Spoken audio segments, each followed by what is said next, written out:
You know, sometimes it is fun and exciting. A couple of you were talking as you were walking in, and I couldn't help but overhear one of you say to the other one, well, I can't tell you anymore. I've already told you more than I heard.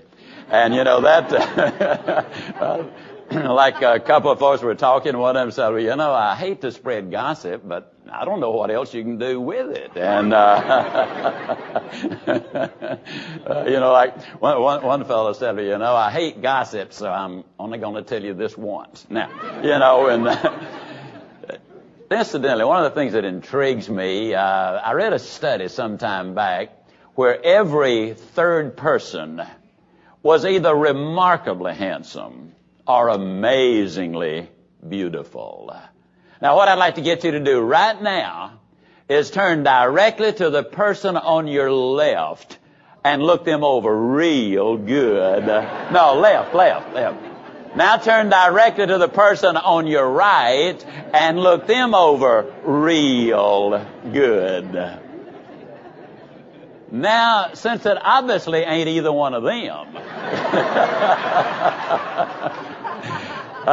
then guess who? It's so neat to see so many beautiful ladies here this morning. You know, not only do women dress audiences up so much, but realistically, women are just so much more practical than men. Like this lady down home, bum came up to her on the street and said, ma'am, would you give me $1 for a sandwich? She said, well, not until I've seen the sandwich. Now, you know, that's being practical. Like one lady said, well, I didn't want to marry him for his money, but that was the only way I could get it. Now, you see, that really is being practical. Now, obviously, that one has been reversing itself these last few years, all right? 1989, in December, the redhead and I walked into Prestonwood Shopping Center. That's her favorite center. If you recall from an earlier recording, that's where she made the all-mall team for 8 years in a row, and last year made MVP as most valuable purchaser. Well, we walked into the little eyeglasses place. I needed some glasses, and a very energetic, enthusiastic young man came up and offered charity. He said, may I help you? Well, I was grateful for help. I said to him, yes, I need some of those glare-proof glasses. He said, oh, are you a photographer? I said, no, I never got involved in photography because of all of the negatives. He said, he said, are you a producer? And I said, no, I'm a speaker. And he said, well, what do you speak on? And I said, well, motivation, positive thinking, leadership. I do a lot of family seminars, courtship after marriage, raising positive kids in a negative world. Do a lot in sales training, goal setting, and that sort of thing. And he brightened up noticeably. He said, oh, kind of like Zig Ziglar.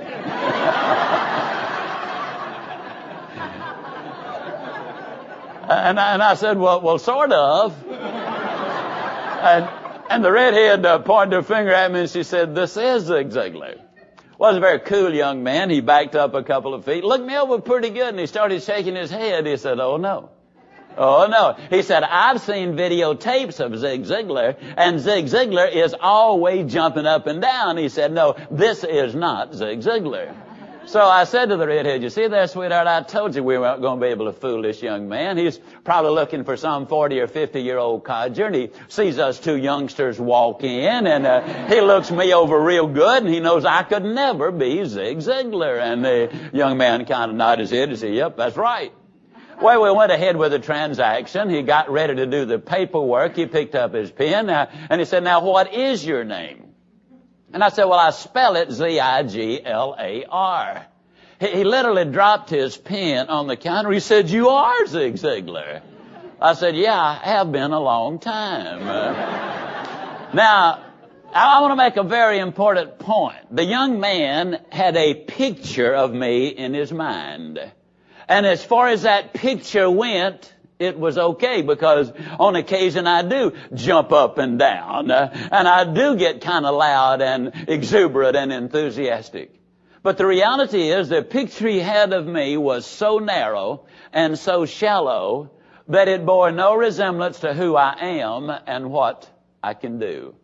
I have found that to be very, very true of people. I do a lot of reading, a lot of research, and what I have found is that most people have a picture of themselves which is so narrow and so shallow that it bears no resemblance to who they are and what they can do. Most people have no earthly idea as to what they can do because all they've ever been told is what they cannot do. According to psychologist Chad Helmstetter, the average 16-year-old has been told 17,000 times, no, or you can't do that. Now, you tell a youngster 17,000 times they can't do something, and the first thing you know, they will begin to believe it. The picture is so incredibly important. Now, most people have no earthly idea, therefore, what they can do because they don't know who they are. They do not know what they really want out of life because they do not know what's available for them. Now, for them is the key. They can readily see where you could do it, and you could do it, and you could do it, and you could do it, but poor little old me, I could never do those things. And so what we want to work at is changing the picture so that we can recognize just what is inside of us. To repeat myself again, man was designed for accomplishment. That's you. Engineered for success and endowed with the seeds of greatness. You are fearfully and wonderfully made. In an earlier recording, I talked about the fact that there are some things you can't measure. You can't measure the heart. You can measure the IQ. One of the reasons I talk to both the head and the heart is because I like to get to your intelligence logically, but even more importantly, I like to get to you emotionally because we cannot measure that heart. And inside of us, there is so much. But the picture is the key. The picture I had of myself always was I'm a little guy from a little town who will struggle all of his life. When I was 17 years old, getting ready to go off to the Navy back in the big war, World War II, some of you have heard about it. It's been in all the papers. I was getting ready to leave, and my plans was to go off to war and then come back and literally to open a meat market in Yazoo City, Mississippi. That's the image, that's the picture that I had of myself. I never saw myself as having to have government assistance, but I saw myself as the little guy from the little town who would struggle all of his life. As a youngster, I was very small, and I did have that inferiority complex. That's exhibited. Now, in those days, that's what they call today. You know, they call it poor self-image and what have you. But the emphasis simply was that I could not do these things. The picture's important. I well remember one time one of my children came home with a terrible report card. You know, I was kind of chastised them a little bit about it, and one of them said to me, I'm not going to identify which one it is. I would kind of embarrass him. But a big smile came out of this particular child's face and said, well, Dad, let me ask you, do you think this is heredity or environment? And you know, there's something that can be said for both. Now, my environment as a youngster was a depression environment. Survival was the issue of the day. Many of you, as you listen to this tape, are in a survival mode. We want to move from survival first to stability, and from stability to success, and from success to significance. That is the purpose, but that's going to take growth. And growth is a lifetime prospect. Now, I want to differentiate between personal growth and self-fulfillment. Self-fulfillment is that part of life that says, hooray for me, to heck with you. I'm going to win through intimidation if I have to, but I'm going to do it my way, and I'm going to look out for number one. Self-fulfillment is that individual, and I can perhaps represent them or epitomize them in the world of athletics. It's the individual who becomes a bodybuilder. Now, please understand that there are exceptions to every rule, and I want that to be made clear. But the typical bodybuilder spends an awful lot of time building those muscles, and then an inordinate amount of time getting in front of the mirror and admiring their handiwork. But they're not altogether selfish. I mean, many of them will put on an undershirt and walk down Main Street so that we too can admire what they have done.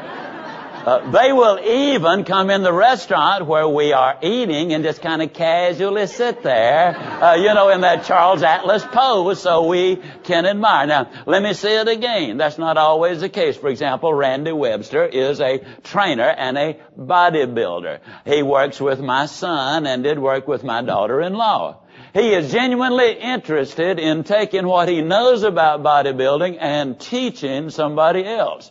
There's your difference. Now, that's personal growth. That's the individual. That's the teacher who learns things for the purpose of teaching. Self-fulfillment is the student who learns things so he or she can parade their knowledge. Maybe someday they'll get invited to appear on Jeopardy, and they can answer all of those questions, and then the world will admire them for their incredible insights and wisdom. Now, let me emphasize on this that when you get into these things, then you begin to think in terms of, I'm not the only fish in the pond. There are others, and I need to live with, work with, encourage other people. That is so important. The way you go up in life is not just on your own efforts, but by what you can persuade others to do and teach others to do. You yourself have been helped by many people on many occasions. You walk in my office today, and on the wall you will see my wall of gratitude. There are 19 people there who've had an impact on my life. And there are people, if you're honest and really reflect on it, you've had a lot of people that have helped you in your life for you to move up. Like this old boy down home says, anytime you see a turtle on a fence post, you can rest assured that sucker didn't get there by himself. I mean, he had some help along the way. Well, what are the benefits of team play? Two of my favorite coaches are Joe Paterno at Penn State and Lou Holtz at Notre Dame. Now, in those two schools, as far as I know, they're the only two major schools which do not put the names of the players on the jacket.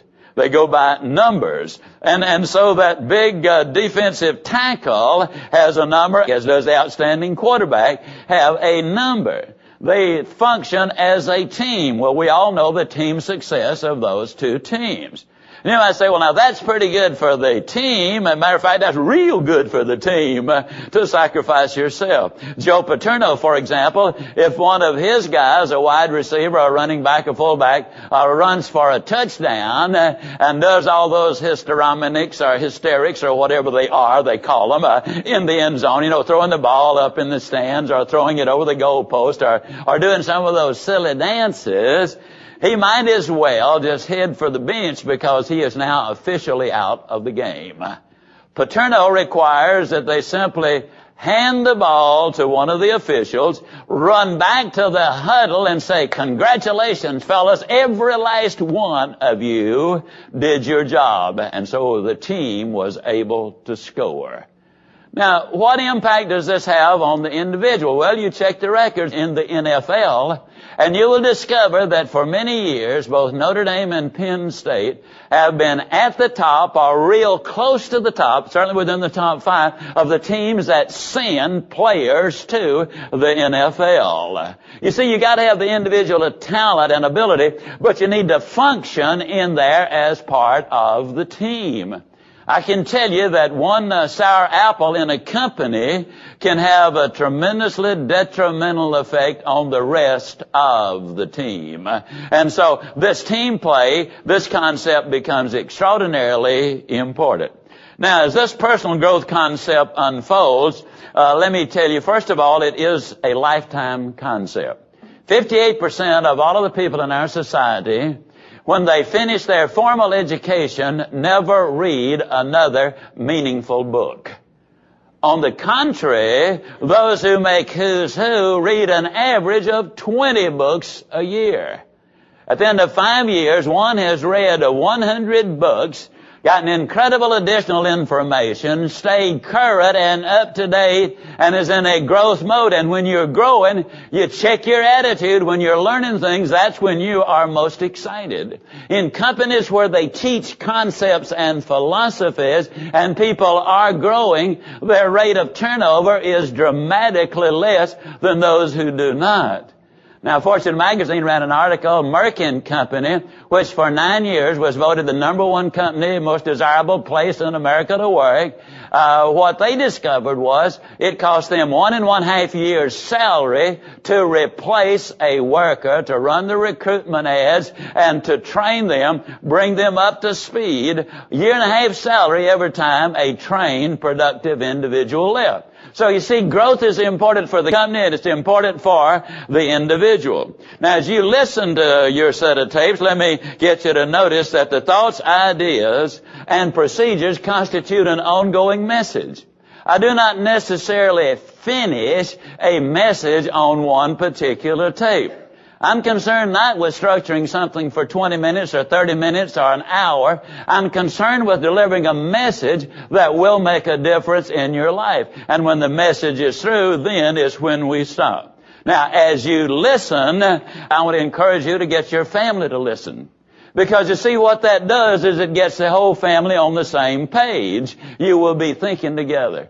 I cannot begin to tell you that hundreds of people over the years, young men and women who have come to me and said, when I was a youngster, just a toddler almost, my parents were listening to your tapes and had me listening to them, and I gotta tell you, for a long time, I hated you.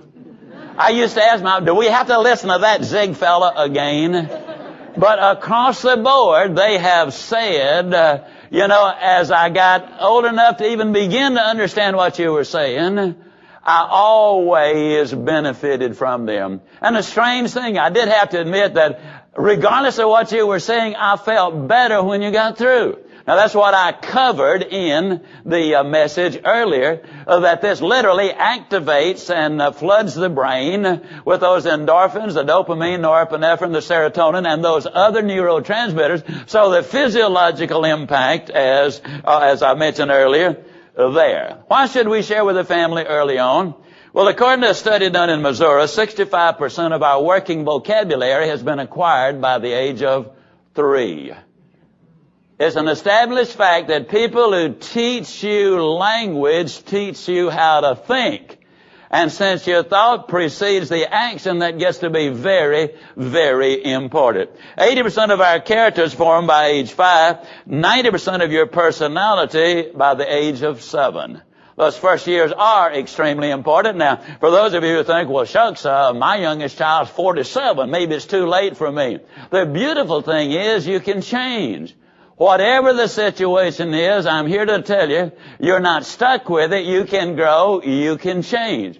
Well, let me give you some of the things. Now, when I was a youngster, we obviously did not have cassette players. We did not have television. We didn't have a whole lot of other things. I had a mother with a 5th grade education, though, who was a magnificent philosopher. One of the wisest people that I have ever encountered. Dad died when I was 5, as I mentioned earlier, 6 of us too young to work. But Mom used to educate us by saying the same thing over and over and over. For example, one of her favorites was, willful waste makes woeful want. To this day, I am conscious of waste. I well remember a number of years ago, my son was a teenager. I was in the bathroom. I used to buy my shampoo by the gallon. And then I would pour it in the little bottles, and that was the most economical way to do it. Well, I was shaving and getting ready to take my shower, and I was transferring some of the shampoo from the gallon jug over to the little bottle so I could handle it. I spilled some of it there in the sink. So I just reached down, wiped the shampoo up from the sink, put it on my hair, and about that time, my teenage son walked in. He said, "Dad, what happened to your hair?" And I told him what had happened, and he just laughed. He said, "Well, Dad, nobody's ever going to accuse you of being wasteful." And I said, "Son, you know that nice little car you got standing out there in the driveway? It's there because we're careful about things like this." Now, my mom, with all that saying it over and over. Another little thing she used to say to us, when a task is once begun, you leave it not until it's done. And that was hammered into my mind many and many times, and I will remember it obviously until this day. She often said, "Tell the truth until it ever costeth what it will. For he who hides the wrong he does the wrong thing still.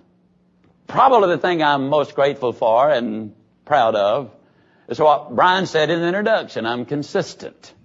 You know, consistency is very, very important. Your word ought to be your bond. You should not need a written contract except for clarification of what they are. I learned some things very early on that did make a dramatic or a substantial difference, have a big influence on my life. For example, I will remember I milked cows as a youngster, 8 years old. Just for your information, I got to tell you, cows don't give milk. I mean, you got to fight for every drop. Well, at lunch, I don't know what you can do with that, but my job is not to tell you what to do with it. You use it as you best see fit. I mean, now that's your responsibility. Well, anyhow, at lunch during this school, I would come home and I would move the cows from one spot to another so they could get better grass, so we would have more milk. Well, I was in a big hurry to get back and play a couple of innings of softball, so I very sloppily did it, and one of the cows got loose, got in this elderly lady's garden, and ate some turnip greens. Well, you know, I apologized profusely and just told her how sorry I was and all that kind of good stuff, and I really was sorry. But when I got home, my mama said, "Son, you got to do more than apologize. This lady sells turnip greens. Now you need to go to her and ask her to estimate how many turnip greens the cow ate, how many bunches that would represent, and you got to pay her for them." Well, she estimated that there were about 8 bunches, and in those days a bunch of turnip greens was a big bunch, and they sold for $0.05 a bunch. So I went to her and I said, "Well, you know, tell me what it is, and I'll pay you. It's 40 cents. Now, that doesn't sound like a whole lot, except that in the grocery store where I worked, I made $0.05 an hour. Now, that means I worked 8 hours because I did not accept my responsibility of securing that cow. Guess what I learned early on? I learned responsibility. I think that's important. Another little lesson I taught, and you see, regardless of your age, I think this lesson is more needed today than ever before. I was a Boy Scout. My instructions were you go to scout meet and then you come on home. Well, the schoolyard was next to the place we held our scout meeting, the Episcopal Church there in Yazoo City. And so a bunch of the kids decided to go over and play on the swings a while. Well, I went over there and played a few minutes, and then I headed home. The next day, I got the report that some of the kids had stayed a little while longer and had destroyed some of the swings. All right? Bottom line is, my part of it was $1.15. I said, "Mom, that's not fair. I wasn't there when any of the damage was done." She said, "Son, maybe that is true. It is true. But you see, anytime you're disobedient, and I have told you what to do and you do not do it, many times there is a penalty that goes along with it." Well, I got to tell you, that $1.15 was a lot of money for me, although by then I was a little older and was now making $0.10 an hour, so it was, only a little less than 12 hours of work, but I'll guarantee you I listened much more carefully from that point on. Lessons in philosophy. Now, the reality is any kind of training that we give increases productivity, almost any kind of training. Remember the Hawthorne study? And they turned the lights brighter in this factory and productivity went up. And then they turned them down and productivity went up temporarily. Training, just about any kind, will do that. But over a period of time, as it sets in and gets to be old hat, we revert back to form. Unless we as individuals grow and change. And that's where we like to believe we're different. We deal with the fact that you gotta be before you can do, and you gotta do before you can have. So as we look at this, then we're gonna look at the growth factor that will make a difference. Now, I've been looking the audience over very carefully as I've been talking, and some of you probably noticed I kind of walk around a little bit. How many of you had noticed that? I have looked you over, and I'm astonished at the youth of this group. Bunch of youngsters. Nobody here is even old enough to know what I'm about to tell you, so I'll just have to go ahead and tell you. When you reach a certain age, there are chemical changes that take place in the human body. And as you know, we got a lot of pollution out there in the air. And when the chemical changes of the body meet the pollution in the air, what it does is destroy the strength of the lenses in your glasses.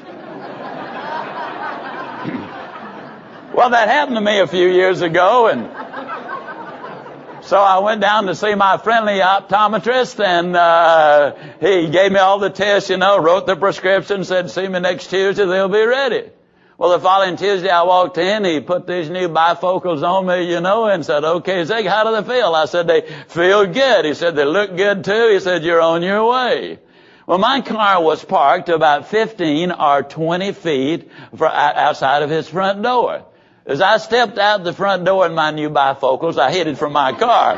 Now, you talking about a high-stepping dude. Old Zig is really picking them up and putting them down. Now, I didn't realize that until I drew abreast of the car, and there I was, my right leg up in there about 3.5 feet, and I saw the reflection in the window. Now, you know how you feel when you do something that's not overly bright. You look around for fear that everybody in town been watching you, and so I looked around right quick. Nobody's paying me the least bit of attention. But realizing how utterly ridiculous I must have looked, I could not help it. I just burst out laughing. And then I got excited. And the reason I got excited was that day, for the first time in my life, I realized what I do. Basically, you see, I go around this country and other countries as well, fitting people with new glasses. Because the reality is, if we're going to change that picture, we've got to also adapt to those new glasses that will make a difference. Now, I want to emphasize, these are not rose-colored glasses. I've said it before. I've said a number of times, life is tough. But when you're tough on yourself, then life will be infinitely easier on you. I also want to emphasize, neither are they rose-colored glasses. So many people walk around looking like the picture on their driver's license. Acting somewhat like the cruise director for the Titanic, maybe like somebody's licked all the red off of their candy. No, these are not rose-colored glasses. These are vision glasses which will enable you to see further and understand more. Vision glasses are enormously important. Somebody asked Helen Keller what would be worse than being blind. Without hesitation, she said, it would be infinitely worse to have perfect eyesight and no vision than the other way around. In his last year, somebody asked Dr. Albert Schweitzer, how goes it, Dr. Schweitzer? And he said, my sight grows dim, but my vision is clearer than ever. Solomon said, my people perish for lack of a vision. I believe with all my heart that's one of the basic problems, not only individually, but it is the problem that we as a society and many companies and families have. Their vision is limited, and that is unfortunate. It is even tragic. Oliver Wendell Holmes years ago said it's tragic, the loss of our natural resources. But what is even more tragic is the fact that the average American goes to their grave with their music still in them. All of us have those songs in us. Nat King Cole was on the West Coast. Early on, he got his career started as a piano player. Now, this particular night, the singer did not show. The club owner said, where's the singer? Nat King Cole said, he's not here, he's sick. The owner said, no singer, no money. That's the night Nat King Cole became a singer. And of course, the rest, as the old song goes, is history. Now, you might not be able to carry a tune, but you've got a song inside of you. And the purpose of these recordings is to get the song out, whatever it might be, so that you can sing that song. We need pictures. You know what I believe about myself when I tell people this? Sometimes they look at me as if I'm just whistling Dixie or something. I honestly believe that I'm at least 5, maybe 10 years away from reaching my peak. I feel better, more energetic, stronger, better informed than I've ever felt in my life. And the research I'm doing clearly indicates that if you remain active physically and mentally, and I still read an average of about 3 hours a day, that your creativity definitely substantially increases because you have access to all of the accumulated information and knowledge you've acquired over that period of years. I recently signed a contract 7 years to do a daily newspaper column. We're in 32 papers now, and if you'll call your local paper, maybe we'll get in your paper as well in case we're not there. Now, they insisted on a 7-year renewal, so that's 14 years. I believe in those long-range goals. I really do. A lot of times people ask me, well, do you ever think about retirement? I said, yep, and said no long time ago. You might not know this, but the only time retirement is mentioned in the Bible, it is always as a punishment. I just hope God is not ready to punish me for a while at any rate. Got so many things I want to do. Now, I'm ready to go when He's ready for me, but I got a lot of things also I would like to get done. That retirement baloney got started in the 1870s in Germany when Bismarck was the chancellor. He just noticed one day that virtually every one of his powerful enemies was 65 and older. He persuaded the German legislature to pass legislation making age 65 mandatory retirement age. In one stroke of the pen, now he neglected to explain to everybody what he was doing, but in one stroke of the pen he eliminated the overwhelming majority of all of his enemies who had power, judgment, wisdom, influence, contacts, money, I mean the whole smear. And for some reason, a lot of people, a lot of other countries said, hey, that's a good idea. Let's do that too. And as a result, we're putting out to pasture people as they literally, in many cases, hit their peak. I think it's a tragic mistake. For example, so many people are so age conscious. I was doing a radio talk show here a few months ago, and this lady called in. It's one of those question and answer deals, you know, and she was almost crying. She said, I'm 55 years old. I've never done anything with my life, and now it's too late. I said, ma'am, did you say you were 55? She said, yes, I am. I said, you just a spring chicken. I said, as a matter of fact, does your mama know where you are? And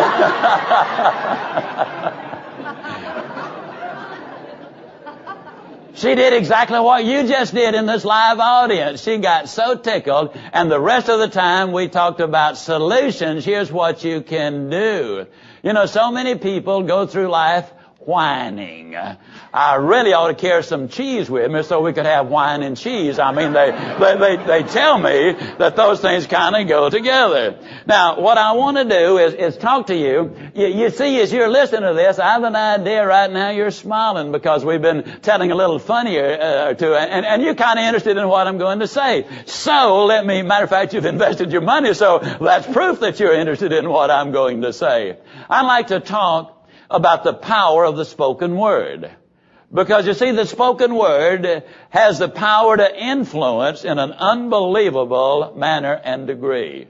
Years ago, somebody said one picture's worth 1,000 words or 10,000 words. I'm here to tell you that individual had never really read the Declaration of Independence or the Bill of Rights. They had not read Lincoln's Gettysburg Address or the 23rd Psalm or prayed the Lord's Prayer. See, those are words. They're just words. But they're words that can have impacted literally millions and millions and millions of people. Words can make you break out in hilarious laughter. You've heard it 101 different times. And as a matter of fact, I'm reading something here called Anguished English. Socrates was a famous Greek teacher who went around giving people advice. They killed him. Socrates died from an overdose of wedlock. After his death, his career suffered a dramatic decline. Now, you know, when you read something like that, you can't help but get tickled. David was a Hebrew king, skilled at playing the lyre. He fought with the Finkelsteins, a race of people who lived in biblical times. Solomon, one of David's sons, had 300 wives and 700 porcupines. Now, when you read something like that, as I say, it does have an impact, an influence on your thinking. Charles Osgood said that compared to the spoken word, a picture is a pitiful thing indeed. You think about these words. Patrick Henry said, "Give me liberty or give me death." And a nation united and fought for their independence.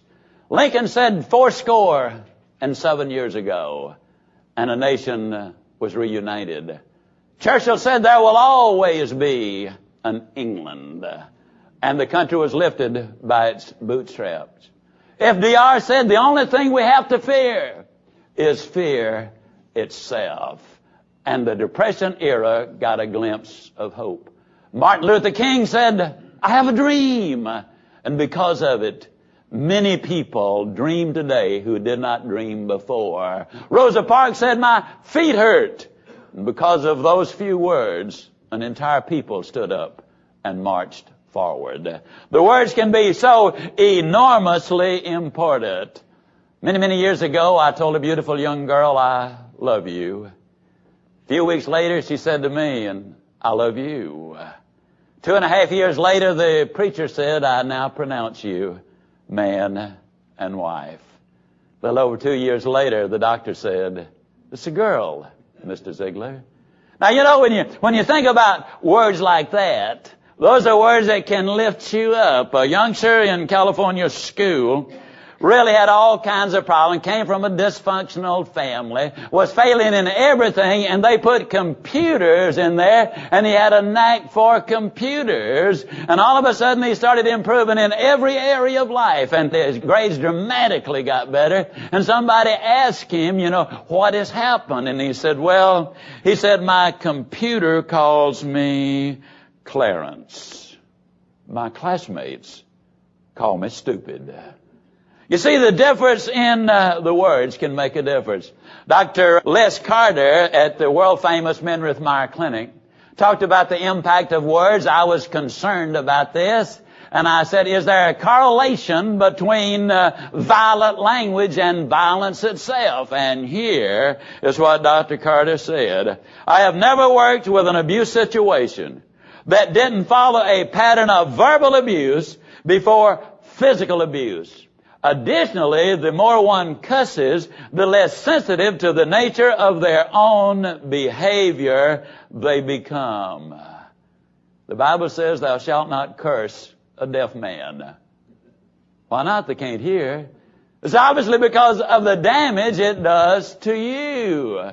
Acid destroys the vessel in which it is stored, and that's important. The way people talk is the best indication of how they think. The most powerful instrument for influencing a person's thought process is the language you use on them and they use on themselves. That's the reason I always use so much adult language, like dedication, responsibility, commitment, discipline, things like that. A lot of four-letter words, like good and best and real and fair and hope and love. And got to confess, every once in a while I slip the F word in on folks, because I believe that faith is enormously important. The language we use can have a substantial impact on a person's life. The language we use on ourselves can have an even greater impact on a person's life. Again, the most important opinion you have is the opinion you have of yourself. Now, I'm not talking about a super inflated ego.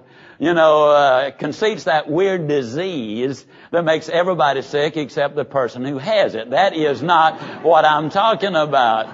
Like some wit said, it's kind of like the rooster who thinks the sun comes up so that it's time for him to crow. And there are a lot of people just that way. How powerful can words be? A few years ago, I was speaking in Marion, Indiana. It was a 4-hour seminar. I did it on Tuesday night. When I got home on the weekend, I had a letter from a lady who was there. And she said, Mr. Ziglar, I was there on Tuesday night. I'd just gotten back from Colorado on a rafting trip. It's one of the most magnificent experiences of my life. It was really wonderful. We would raft down the river, and as the sun was beginning to set, we would pull off to a flat spot. We would build our campfire. We would cook our dinner. And then she said we would go up a few hundred more feet so we could get a better view.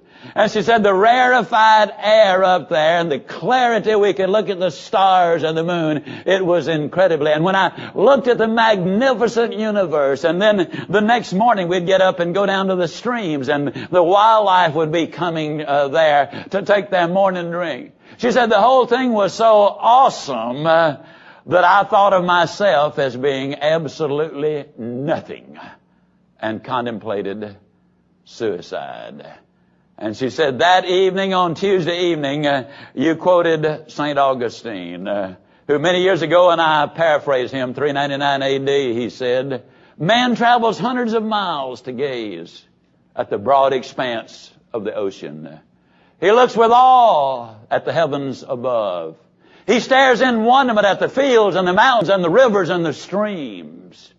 And then he passes himself by without a thought. God's most amazing creation. And she said, when you quoted St. Augustine, I realized what I was. When man looks at himself and what's important, with this pair of glasses you're being fitted with, you see, they will also reverse themselves, and they will look inside and let you see some of the things that you're going to be astonished at what is already there. And I think that's important. The power of the Word truly is awesome. We had a young man named Samuel Akwasi Sarpong who came to our 3-day Born to Win seminar here in Dallas. He's from Ghana, the Ashanti tribe. Now, the Ashanti tribe, which is by far the largest tribe in Ghana, has the practice of naming their children based on the day of the week on which they're born. Now, they have a given name and a last name. The middle name is their Ashanti name. His Ashanti name is Akwasi. And Akwasi in his language means godly, gentle, peace-loving, and kind. By coincidence, the young man is a Christian minister. The babies who are born on Wednesday are named Kwaku. Now, Kwaku means mean, violent, aggressive, quick-tempered. In the nation of Ghana, over 50% of all of the crime committed is committed by those who are born on Wednesday. You see, names, words, language are extraordinarily important. Wendell Johnson wrote a book entitled People in Quandaries.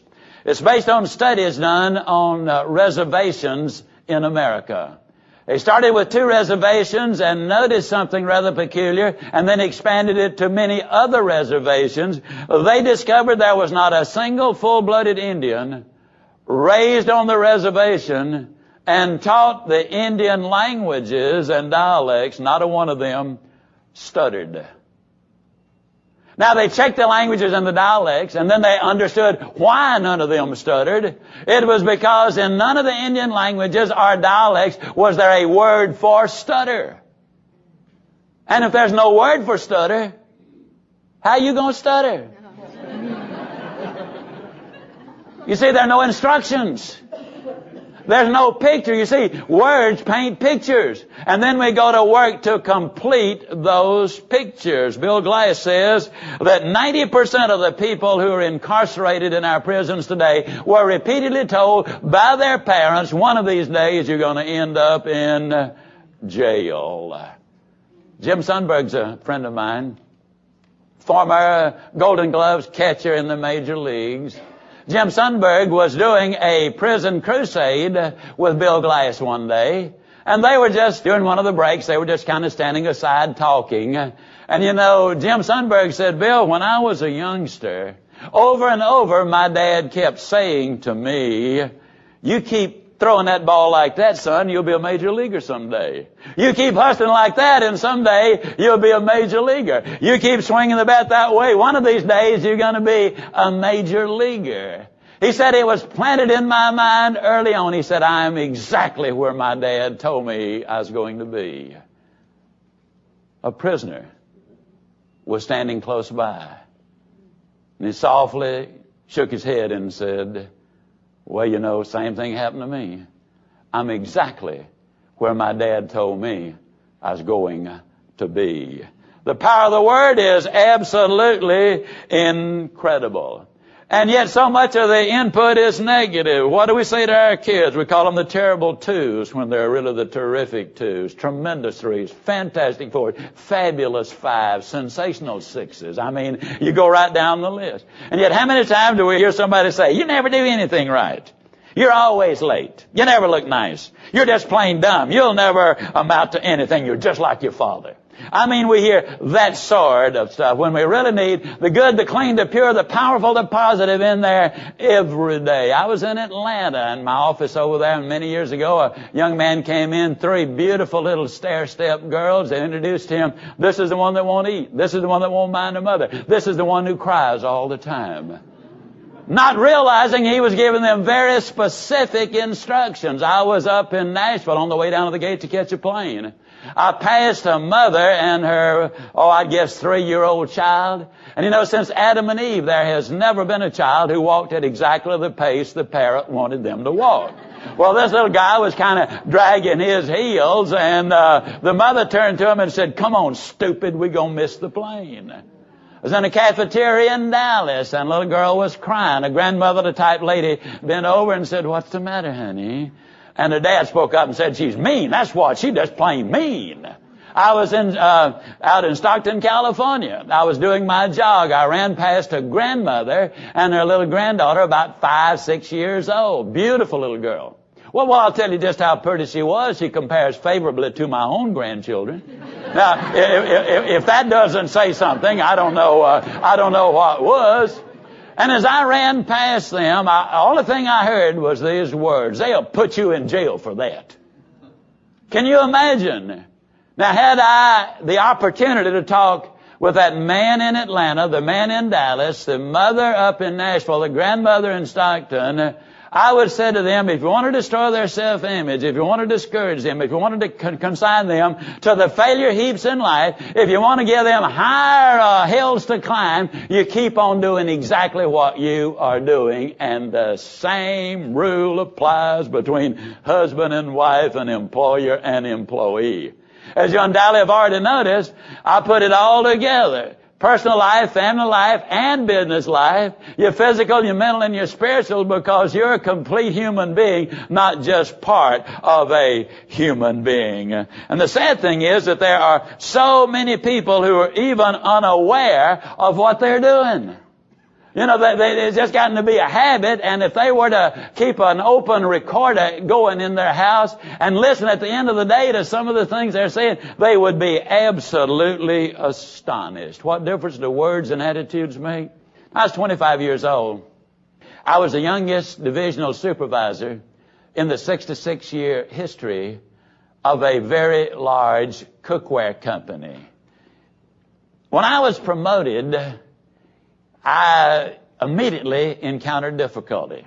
Now, in direct sales, the field manager is the key, because they are in daily contact with the troops. They do the weekly sales meeting. They do all of the training sessions. And I had 4 field managers. In that first month, one of them had a heart attack. One of them cut his big toe almost all the way off. He was in the hospital 20 days and on crutches for the next 3 months. The third one had an integrity problem, and his people lost confidence in him, and they quit in droves. The fourth one had been promoted prematurely because there was no one else available. The fourth one had been promoted to take my place out of that organization. And a division that was going gangbusters one month was going kaput the next month. Some of my friends started the rumor that the company was very unhappy with me because I just couldn't cut the mustard, as we'd say in those days. I couldn't handle this bigger job, this bigger responsibility. Now, you talking about a pity party. Old Zig had one, protracted one. I was muttering, it's not my fault. I didn't have anything to do with that heart attack. I didn't have anything to do with cutting his toe off. I didn't have anything to do with that inexperience. I didn't have anything to do with that integrity problem. I'm the good guy. Why are they trying to crucify me, And Business kept getting worse for some strange reason.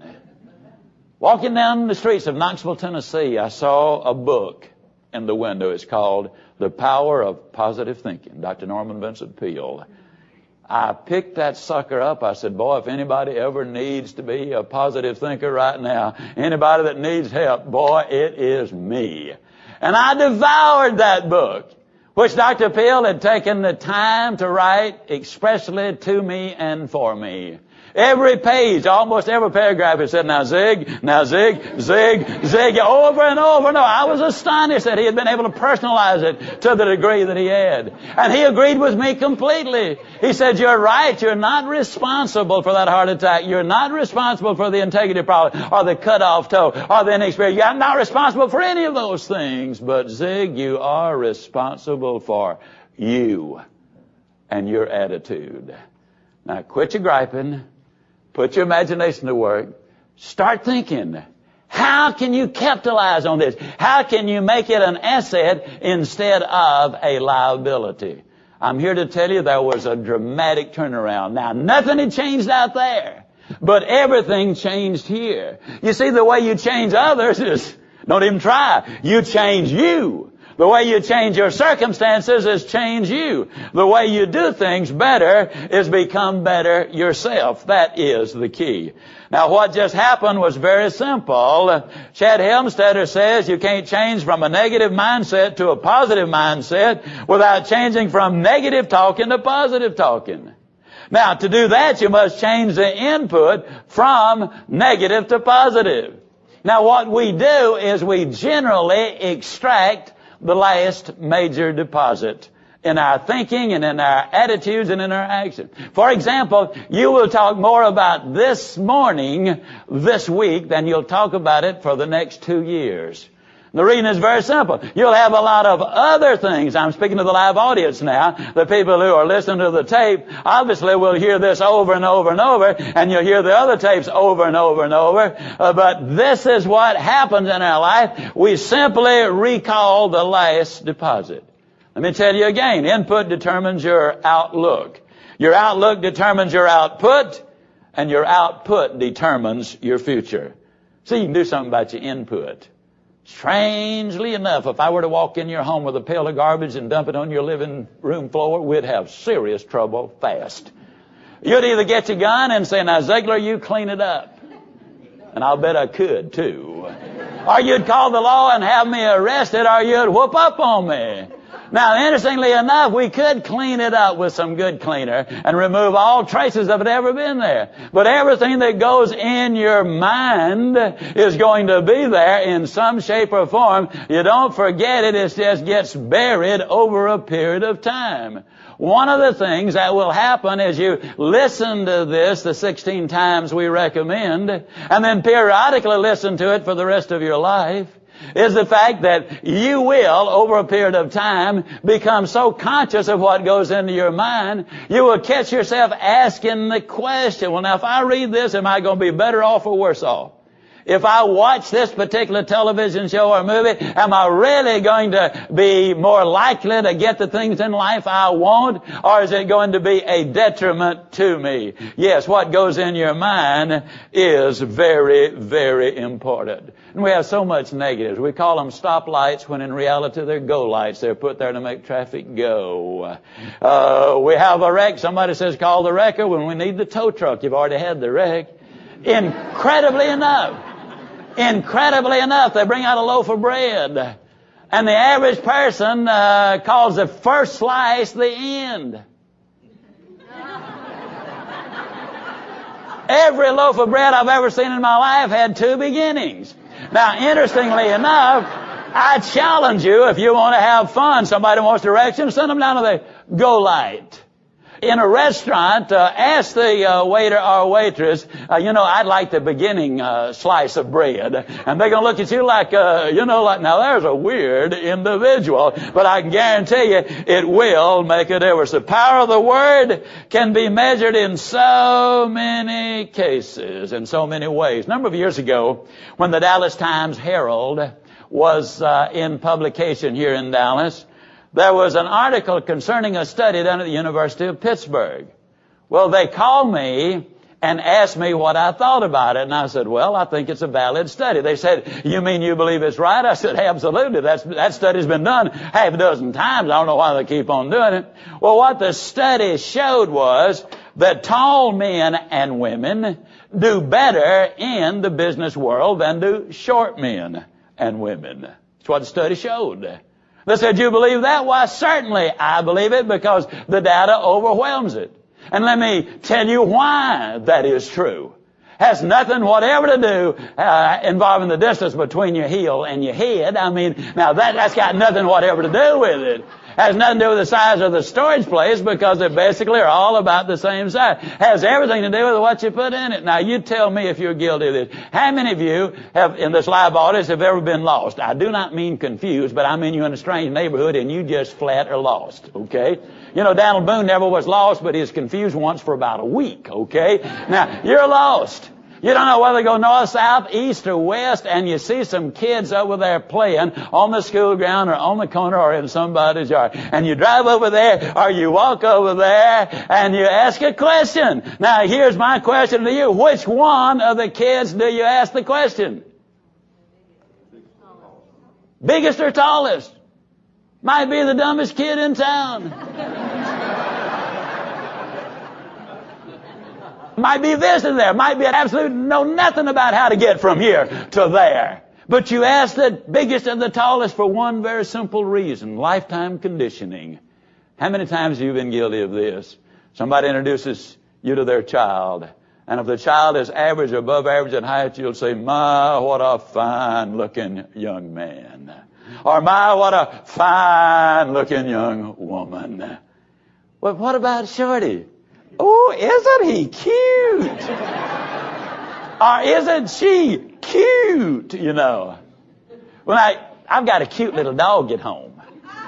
And you can have cute puppies. But let me ask you a question. Have you ever seen a cute university president? Or a cute admiral? Or a cute general? Or a cute CEO of a major corporation? You don't relate greatness with cuteness. You just don't. But that word has been drilled in there. And so when a small person, comes in, a short one, many times that's our attitude towards them, and it permeates them over a period of time. I love what Oliver Wendell Holmes said. Brilliant jurist. Brilliant writer. Brilliant scientist.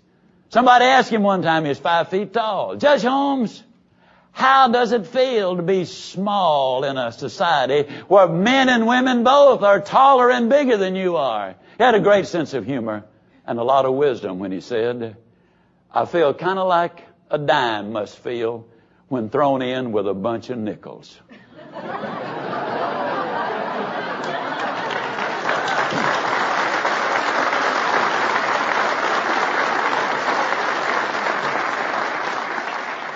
Half as big, worth twice as much. Now, what am I getting at? I'm getting about an attitude. I'm getting at the fact that words, yes, they really do make a difference. Now, in the make-believe world, television and Hollywood, profanity and vulgarity might be in, but not in the real world. I've never heard of a young girl going home and saying, Dad, you got to let me go out with this fella. I'm telling you, he's got the filthiest mouth I have ever heard in my life. I've never heard of a director of personnel going to the president and said, I want to hire this person right here. I mean, listen, he can tell the most filthy jokes, the dirtiest joke you've ever heard. I mean, he will have an impact on our company. Let me tell you the reality. I've never heard of anybody advancing because of foul, filthy language. I've heard a lot of them who never had a chance to get ahead because of it. A number of years ago, one of the major companies in America, I'd spoken with them a couple of years, and they asked me who I would recommend for next year. Well, obviously, I recommended me again. But, they wanted my best recommendation, so, you gotta be realistic about it. Well, anyhow, they said, no, Zig, come on, man. We've had you several times now, and you always do a great job for it. But tell us somebody. I suggested a fella who happened to be a friend of mine. And they said, well, does he have any tapes? I said, yes, he does. They said, well, tell him to send us a couple and let us listen to him. He sent them the tapes, and then they called him and told him they could not use him. And he obviously wanted to know why.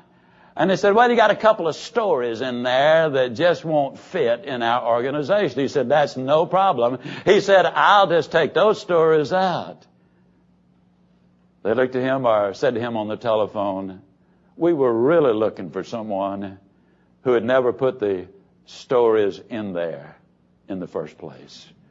See, your language is dramatically important. That's the reason we talk about it so much.